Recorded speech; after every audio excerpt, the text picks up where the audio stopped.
Olá pessoal, eu sou Gabriel Dantas, esse é o último momento, a última aula do nosso módulo de introdução à segunda edição da Confraria da Poesia, que é uma introdução geral à poesia brasileira, né? Já conversamos aqui nesse módulo introdutório, já conversamos do que é poesia, de onde ela vem, já conversamos de algumas definições relevantes para o estudo da poesia. Conversamos de movimentos literários, o que é isso, né? E conversamos na última aula, que antes dessa, da poesia como mecanismo de registro, transmissão e legado do conhecimento, da vivência humana, né? E aqui, nesse último momento desse módulo, eu queria conversar com vocês de um modo mais prático, digamos assim, em relação a isso, a poesia como registro, né, como meio de registro, mais especificamente do Brasil. Né? Essa nossa edição é uma introdução geral à poesia brasileira. Já conversamos aqui que a confraria não é uma aula de história, nem de geografia, nem de política, né? É um curso de poesia, leitura poética, vamos conversar e conhecer os movimentos literários, né? Mas eu acho, assim, eu queria mostrar para vocês o que é do Brasil, né, que ficou guardado na poesia, assim, uma pequena introdução a isso, né? A gente vai ver ao longo dos módulos. Vamos ver aí do quinhentismo, que ainda era uma poesia ainda muito arcaica, era uma poesia que tinha muito de encômio, vocês vão ver essa palavra lá, que é a poesia que é elogiosa a um governante, a alguém de poder, né? Vamos ver no barroco já muita crítica aos governantes, à nossa sociedade. E depois, quanto mais a poesia, digamos, vem para próximo da gente, né, uma coisa que eu acho muito interessante, e é bom lembrar aqui, que é uma coisa que o Alexei Bueno diz, que poesia como arte não é geladeira. Né? A geladeira de hoje é melhor do que a geladeira de 10 anos atrás, que é muito melhor que a geladeira de 30 anos atrás, que é infinitamente melhor e superior do que a geladeira inicial de 100 anos atrás, né? A arte não é assim, a poesia não é assim. Então a poesia que vem depois não é melhor do que a poesia que vem antes. Ela é diferente, é outro movimento, ela tem outros ideais artísticos, ela tem outros anseios críticos, digamos assim, ela deseja algo diverso, mas ela não é melhor nem pior, né? Embora existam poemas e poetas melhores ou piores do que outros, mas o movimento em si não é necessariamente melhor ou pior do que outro. Mas, ao longo dos anos, existem evoluções, mudanças, retornos, né? A gente já conversou disso. E aí, depois, ao longo da poesia brasileira, vindo para hoje, digamos assim, ela se distancia mais da crítica social e política, e depois ela regressa a isso, né? Existe esse movimento de vai e volta, como a gente já conversou na aula dos movimentos literários. Mas aí, enfim, e aí eu queria mostrar aqui para vocês alguns exemplos disso. O que é que ficou do Brasil, da nação brasileira, da gente brasileira, do brasileiro, do indivíduo brasileiro, das emoções brasileiras, o que é que ficou guardado na nossa poesia, né? Que a gente vai ver isso ao longo dos módulos, às vezes, como eu disse, mais político, depois menos, depois mais crítico, politicamente de novo, mas enfim, vamos começar aqui. Eu queria lembrar que a poesia, ela não substitui, evidentemente, a pesquisa realmente geográfica, histórica, né, política, mas ela complementa. Inclusive, o Carlos Drummond de Andrade, grande poeta, jornalista, cronista, né?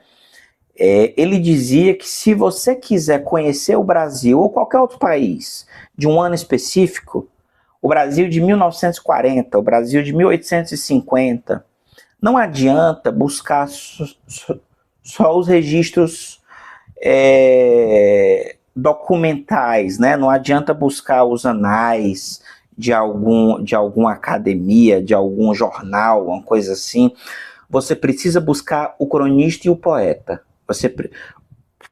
Porque o cronista e o poeta é quem realmente registra a vida naquela nação, naquele momento.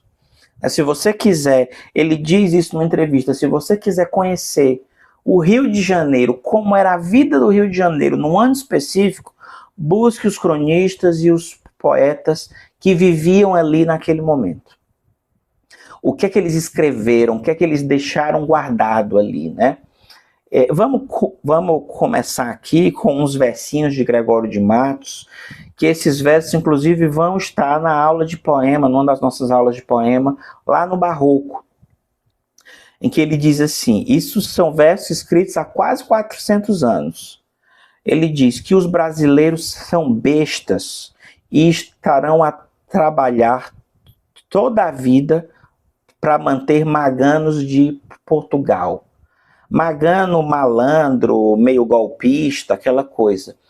E aí você vê que o registro, há 400 anos, no auge do período colonial, um poeta descrevendo essa raiva, essa irritação do brasileiro, inclusive Gregório, um poeta nascido no Brasil. Muitos poetas da época eram nascidos em Portugal. E aqui um brasileiro, nascido brasileiro nato, registrando essa irritação com o Brasil sustentando Portugal, com os nossos bens, os nossos produtos, as nossas riquezas naturais sendo levadas, né? Os brasileiros são bestas, lembrando que besta é uma palavra de sentido duplo, né? Besta no sentido de ser, como a gente diz aqui no Ceará, de ser abestado, de ser, digamos, otário, né? Mas besta também é um animal de carga, né? O burro de carga, a mula. E aí ele diz aqui, o brasileiro é um besta trabalhando para manter os malandros de Portugal.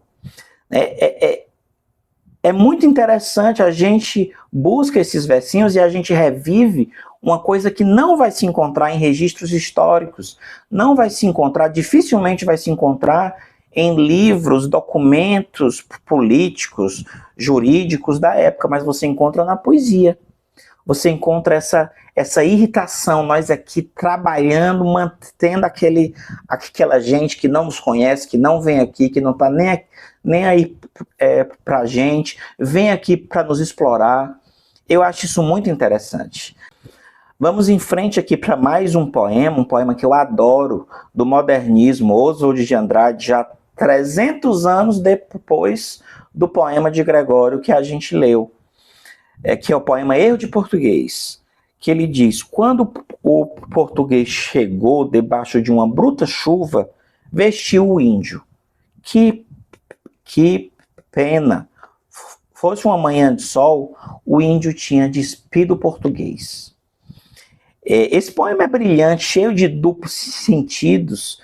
Ele diz, ele começa dizendo, quando o português chegou, dá uma ideia do indivíduo português, né, do explorador enviado ali nas caravelas pelo rei, pela rainha, enfim, mas ao mesmo tempo do idioma português, vindo aqui para uma terra que já tinha milhares de idiomas, né?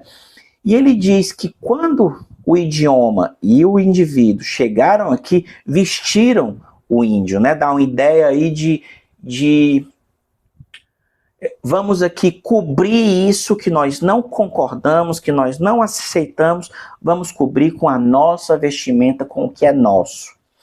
E aí o poeta imagina que isso aconteceu porque era uma manhã de chuva, de muita chuva, de bruta chuva. Se não tivesse sido uma manhã de bruta chuva, se tivesse sido uma manhã de sol, o índio é que tinha despido o português. O índio é que teria dito, em outra situação imaginária, não, vamos pegar isso aí que é seu e tirar o que é desnecessário. Vamos modificar, vamos aproximar do que é nosso. Eu acho isso muito interessante. De novo, um registro na poesia dessa insatisfação que era típica do modernismo com tudo que não era brasileiro, com tudo que não era nativo da gente, né? Com essa coisa assim do por que é que a gente não criou o nosso idioma? Por que é que agora, que em 1920 mais ou menos, 400 anos depois, ainda não existe o idioma de nome brasileiro, né? Existe o português brasileiro. Mas essa irritação, né? De novo, isso não se encontra em registro histórico, isso não se encontra em documento jurídico, isso se encontra na poesia, na crônica, na literatura, na arte, né? Lembrando que até o século XIX a literatura se resumia basicamente à poesia e a cartas, escritos religiosos. Não existia ainda o romance, o conto, a crônica. Isso era raríssimo e era muito arcaico, né? O romance no Brasil ele se desenvolveu no século XIX. Então, até lá, a arte escrita era grandemente a poesia, né? E também escritos religiosos, cartas e tudo mais, descrições, mas não existia ainda muita ficção, era realmente a poesia. Isso me lembra, inclusive, um filme que eu adoro do Steven Spielberg, que chama Amistade, que é um filme baseado em eventos reais, filme incrível, elenco incrível, que tem um dado momento lá, não vou entrar muito no que o filme é, mas tem um dado momento em que o ex-presidente americano John Quincy Adams, na época ele já era ex-presidente, que foi um dos primeiros presidentes, ele já estava bem idoso e ele estava discursando diante da Suprema Corte. E ele diz, porque o que nós somos é o que nós fomos. E eu acho isso muito interessante. Essa frase me marcou depois. Aí depois eu busquei o discurso em que ele disse isso, é um discurso real, que realmente aconteceu, um discurso belíssimo. E ele diz, o que nós somos como nação, como gente, é o que nós fomos. É quem veio antes, é o que a gente construiu, né? E isso é muito bonito na poesia. Esses dois poemas aqui que a gente já viu, não é interessante isso? Essa coisa que nos irmana. Você pensa assim, nossa, 2026 e eu ainda tenho essa irritação do brasileiro ter ficado anos infindos sustentando uma metrópole. Nossa, 500 anos disso e eu ainda tenho essa irritação de que a língua não tem o nosso nome, embora já tenha a nossa cara, né? Eu acho isso muito, muito interessante, isso nos irmana, isso mostra, a gente não veio do nada. O que nós somos hoje é o que nós fomos, é o que esses poetas, esses artistas, essa gente que sentia e raciocinava e botava no papel, já sentia há 400 anos ou há 100 anos, né? Eu acho isso muito interessante. Vamos ler aqui mais uns versos dos anos 1700, lá do arcadismo, de Domingos Caldas Barbosa, que nasceu no Rio de Janeiro em 1740, ou seja, quase 300 anos. E ele diz aqui, cuidei que o gosto de amor sempre o mesmo gosto fosse, mas um amor brasileiro, eu não sei porquê, é mais doce. Ele diz, eu achava que o amor sempre fosse doce. Cuidei que o gosto de amor sempre o mesmo gosto fosse. Eu achava que o amor tinha o mesmo gosto, era assim, era bom, era gostoso.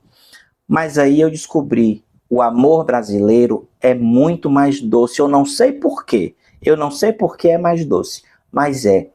Isso é uma coisa, gente, isso é uma coisa que a gente diz hoje. A gente diz hoje que o Brasil tem uma coisa diferente agora nessa campanha aí do Oscar, né? A gente está aqui no período do Oscar, Wagner Moura indicado, Agente Secreto indicado, e virou meme global. O brasileiro, no caso o baiano, né? Porque o Wagner Moura é baiano, ele tem um molho, ele tem uma coisa. E aqui o Domingos Caldas Barbosa, há 300 anos dizendo, eu não sei porquê, mas o amor brasileiro é mais doce. Ou seja, a gente, de novo, a gente não vem do nada. A gente não vem do nada, a gente vem de gente que veio antes da gente e que registrou antes da gente o que a gente hoje sente. Não que a gente não seja, evidentemente, indivíduo, que a gente não tenha as nossas emoções, mas elas são relacionadas a quem veio antes, a quem viveu coisas semelhantes a gente, né? Aqui ele continua lá na frente. Nós lá no Brasil, a nossa ternura, a açúcar nos sabe, tem muita doçura, ou se tem um mel muito, muito saboroso, é bem bom, é bem gostoso. De novo ele diz, lá no Brasil, o nosso gostar, o nosso carinho, a nossa ternura, nos sabe, aí é o verbo saber que vem de sabor, né? Tem gosto disso, tem gosto de açúcar, tem muita doçura, um mel muito saboroso. Isso é o que a gente diz hoje, gente, é o que a gente hoje eu tenho amigos e amigas que, como eu, viveram em algum momento no exterior, no estrangeiro, e a gente volta dizendo, gente, o brasileiro ama diferente. As pessoas daqui têm um carinho diferente, um abraço diferente. Vamos reconhecer, é claro, que qualquer nacional, de qualquer nação, vai sentir algo assim. Né? Vai sentir algo assim. Você vê o irlandês que vive com o inglês, o que o brasileiro mais ou menos vive com o português, ele vai dizer, nós aqui da Irlanda, nós temos um molho, claro que com outra expressão, nós temos um molejo com outra expressão, que o inglês não tem, né? E o espanhol vai ter isso com o francês, e o italiano do sul vai ter isso com o italiano do norte. Isso não é exclusivo do Brasil, claro, mas o fato é que no Brasil a gente sente isso. E é muito lindo a gente sentir que a gente sente isso há séculos, gente. Ou seja, a gente é irmão, a gente vive uma realidade que nos molda. O humano é moldado de um modo muito complexo, né? Muito complexo. E uma das coisas que nos molda é a nacionalidade, é a cultura nacional, né? Vamos em frente aqui, ler mais um trecho de poesia, dessa vez do Manuel Bandeira, que é um Ave Maria, para mim, é de repente o maior poeta da história do Brasil e um grande estudioso da poesia. A gente já comentou aqui, eu já comentei com vocês, que nesse curso eu estou usando muito esse livro do Manuel Bandeira, Apresentação da Poesia Brasileira, que é um livraço, essa edição é belíssima, da Kozak Naif, ensaio mais antologia, de Anchieta ao concretismo. Anchieta, vocês vão ver o nosso primeiro poeta lá no quinhentismo, até o concretismo dos anos 60 e 70. Depois Manuel Bandeira morreu, evidentemente não tinha como continuar. Mas vamos ver aqui esse trecho da evocação do Recife. Rua da União, onde todas as tardes passava a preta das bananas, com com o Chale Vistoso de Pano da Costa. Lembrando, a gente conversou muito isso na primeira edição. Muitos desses poetas que nasceram logo depois da abolição da escravatura como é que diz? Referenciavam mulheres negras empregadas como as pretas, né? Cecília Meirelles e Drummond foram criados por babás, e o apelido delas era o mesmo apelido, a preta, né? Isso era muito comum na época. E ele diz, e o vendedor de roletes de cana ou de amendoim, que se chamava midubim, e não era torrado, era cozido. Me lembro de todos os pregões, ovos frescos e baratos, 10 ovos por uma pataca. Isso foi há muitos anos. A vida não me chegava pelos jornais nem pelos livros. Vinha da boca do povo, na língua errada do povo, língua certa do povo, porque ele é que fala gostoso o português do Brasil. Ao passo que nós o que fazemos é macaquear a sintaxe lusíada. Isso não é lindo? Uma descrição do Recife dos anos 1890, 1900.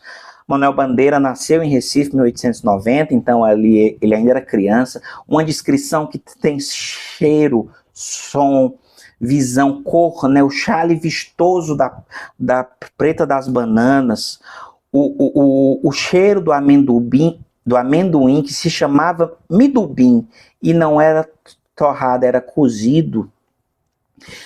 As vozes que diziam ovos frescos e baratos, 10 ovos por uma pataca. E é genial que ele diz aqui, essa língua errada do povo é a língua correta, é o brasileiro.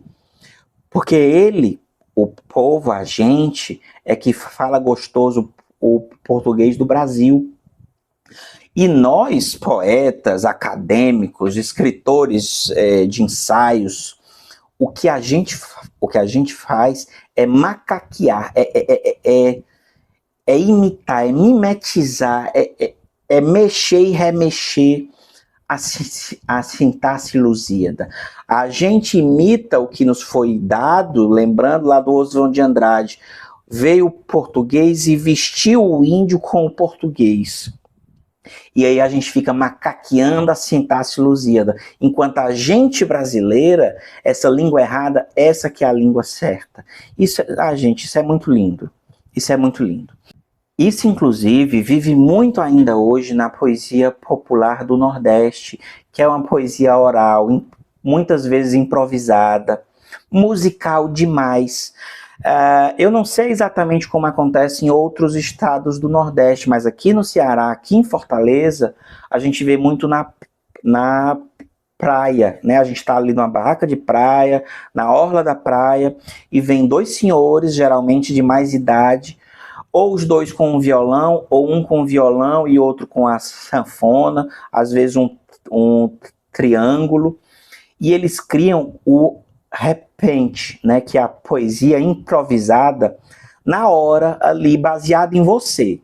Ele comenta da sua roupa, ele comenta do namoro, ele brinca, é muito cômico, né? Existem, é claro, você nota ao longo dos anos que existe no repente uma repetição. Claro, eles não criam aquilo do nada, do zero, né? Eles incluem, eles botam a sua história, o seu visual, o que ele está vendo ali dentro de uma estrutura que ele já conhece e repete há muitos anos, né? E é muito gostoso, é muito divertido, é muito brincalhão. Se é um casal, eles brincam assim, quando é que vai vir o pedido de casamento? Aí as pessoas ficam rindo, a gente fica às vezes meio constrangido, mas de um jeito engraçado. Isso é muito legal, né? Eu queria aqui ver com vocês alguns versinhos. Isso vive muito também em outros modos de poesia popular, como o cordel, né? Como a embolada. Eu queria ver uns versinhos aqui do Patativa do Assaré, o nosso maior poeta popular aqui do Ceará, que é, enfim, um nome gigante. E ele diz aqui: eu sou de uma terra que o povo padece, mas nunca esmorece, procura vencer com acento circunflexo, e não vencer, porque ele bota do jeito que a gente, especialmente a gente do povo, diz, né, vencer. Mas nunca esmorece, procura vencer. Da terra adorada, que a bela cabocla, de riso na boca, zomba no sofrer. Dessa terra amada, adorada, que a bela cabocla, a bela moça, a bela menina, de riso na boca, brinca do seu próprio sofrimento. Não nego meu sangue, não nego meu nome. Olho para a fome e pergunto: o que é que há? Eu sou brasileiro, fio do Nordeste. Sou cabra da peste, eu sou do Ceará. Isso é muito lindo e isso guarda... isso é um hino do cearense, né? Isso, inclusive, é um poema muito usado em publicidade, inclusive muita publicidade de governo, de prefeitura, né? Porque é um poema, e são versos que guardam o que é ser cearense, o que é ser nordestino. Você escuta isso, lê isso e você vê, nossa, eu me sinto assim, eu sou assim. Você recorda, né? A minha avó era assim, o meu avô era desse jeito. O meu avô, inclusive, falava assim, a minha avó falava assim, né? A gente vai aos poucos com a modernidade, a contemporaneidade, a gente vai se distanciando das raízes, né? Hoje, 2026, já é muito diferente da minha infância nos anos 90, né? E aí mas a gente reconhece, a gente lembra, né? Nossa, realmente era assim, né? A minha avó era assim, meu avô era assim, meu bisavô era assim, e eu acho isso muito bonito. Irmã guarda, registra, transmite e lega. Isso é muito bonito, muito bonito.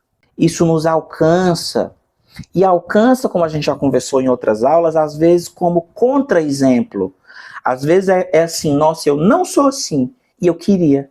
Isso é mais autêntico, isso é mais original. Eu fico macaqueando a sintaxe Lusíada, quando eu devia, na verdade, falar igual a minha avó, igual ao meu avô.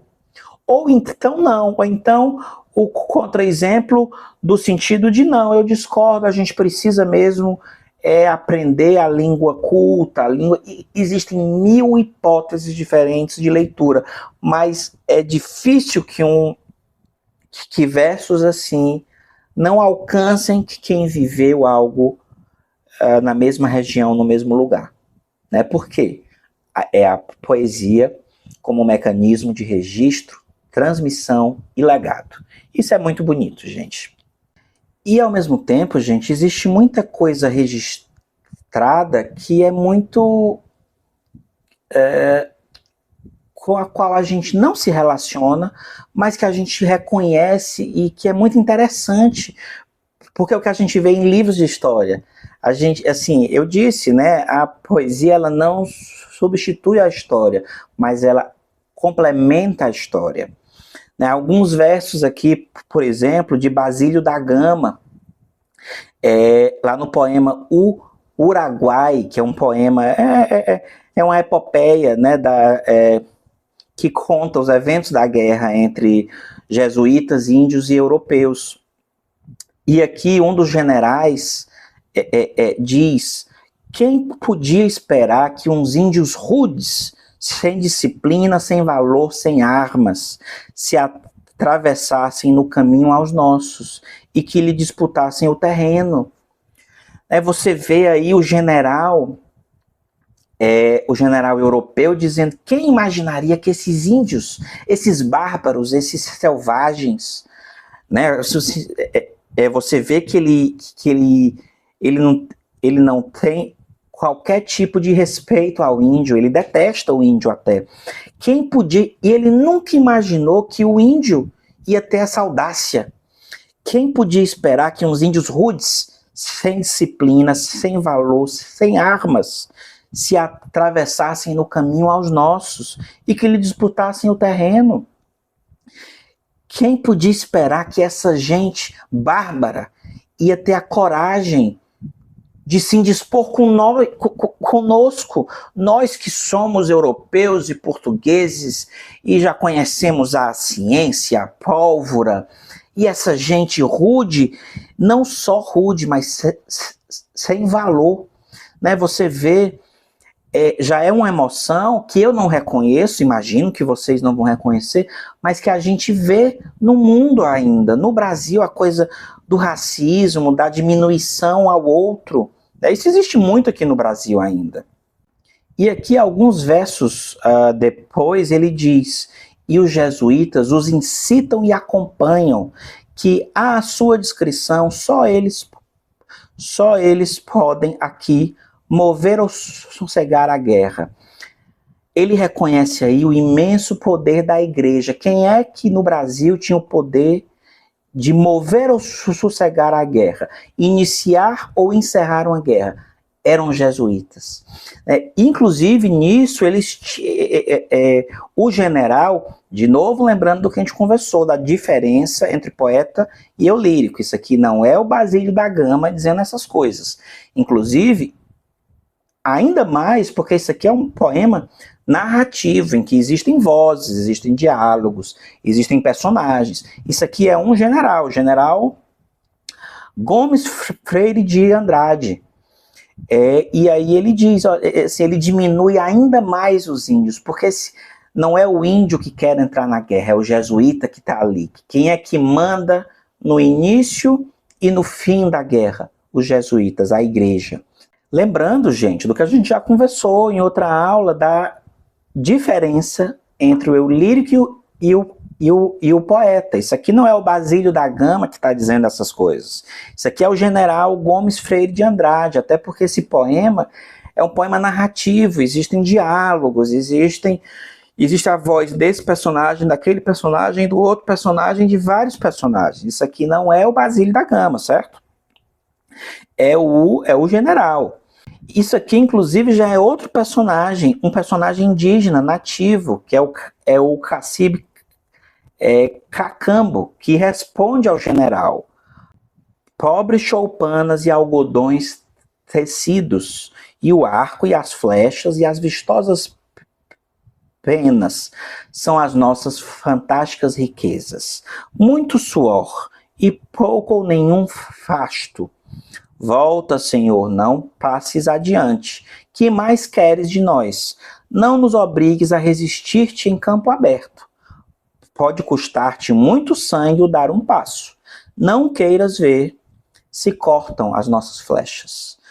Aqui o poeta coloca na voz, ali no eu lírico do indígena, muito valor e muita humildade e ao mesmo tempo muita coragem, dizendo: olha, não venha para cima da gente, não dê mais um passo, não nos obrigues a resistir-te em campo aberto.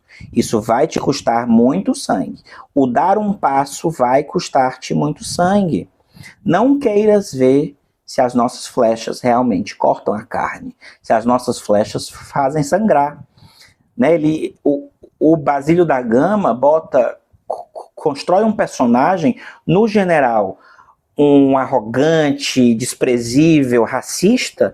Já no Cacambo, aqui no general indígena, ele constrói um personagem educado, gentil, sábio, que aí já é outro clichê que se construiu também na nossa literatura como é que se diz isso na literatura, na arte? É o bom selvagem, O selvagem, o nome é esse, viu, gente? É o bom selvagem, é o índio que é calmo, que é tranquilo, que é sábio, que deseja, que não deseja a guerra, deseja viver em paz, O que nem sempre era verdade, evidentemente. Existiam tribos mais dadas à guerra do que outras. E aqui ele é pintado, o Cacamba é pintado de modo pacífico, ele não quer guerra, ele avisa, se vocês vierem, nós vamos para a guerra com vocês vão ver que vão sangrar, nossas flechas cortam, mas ele não quer isso, né? E ele descreve de um modo idealizado também a vida na choupana, o algodão, a flecha, né? Os cocares de pena. Mas isso é um registro, isso é o que eu queria mostrar para vocês, é um registro praticamente histórico, de um livro de um livro que a gente leria no colégio, ou de história, ou de geografia, e isso está guardado num poema. Eu acho isso muito lindo, é muito bonito. Né? Um outro poema, inclusive, a gente vai ler esse poema aqui, lá no Barroco, que é um poema que se chama A Ilha de Maré, de Manuel Botelho. Ele descreve várias frutas do Brasil. E no final ele diz: tenho explicado as frutas e legumes que dão a Portugal muitos ciúmes.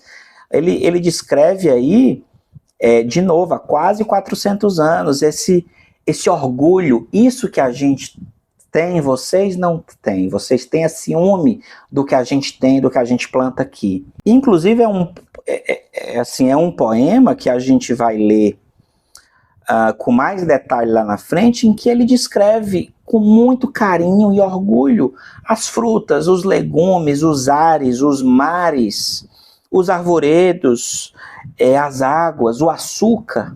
Né? Ele descreve com muito orgulho, de novo, a coisa: a gente tem, vocês não têm, e vocês têm inveja da gente.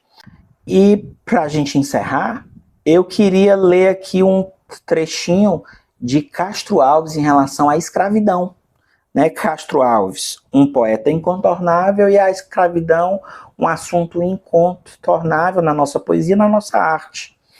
Em que ele diz: hoje em meu sangue a América se nutre, condor que transformara-se em abutre, ave da escravidão. Ela juntou-se às mais, irmã traidora, qual de José os vis irmãos outrora venderam seu irmão. Ele diz aí de um modo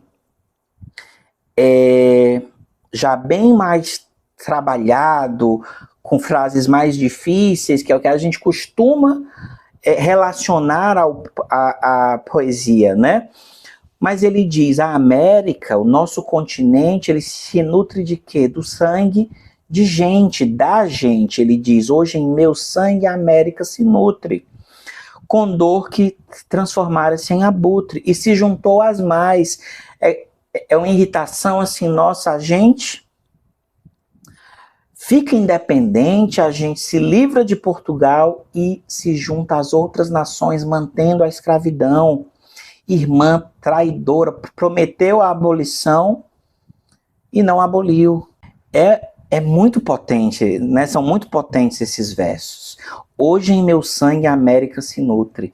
Isso é uma vivência que eu não tenho como ter, e assim, nenhum de nós aqui, mesmo quem é negro, não viveu na época da escravidão, né? Não há mais ninguém vivo.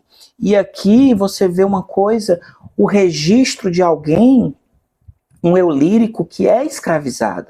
Eu vivo isso, essa nação, esse continente se nutre de mim, se nutre do meu sangue, do meu trabalho, do meu suor, do meu sangue, da minha carne. Isso é muito forte, gente. Isso não está em registro histórico, isso não está em documento jurídico, isso está na poesia. Isso é muito bonito, muito bonito. Enfim, era isso que eu queria conversar com vocês aqui nessa última aula do módulo de introdução da edição da Confraria da Poesia.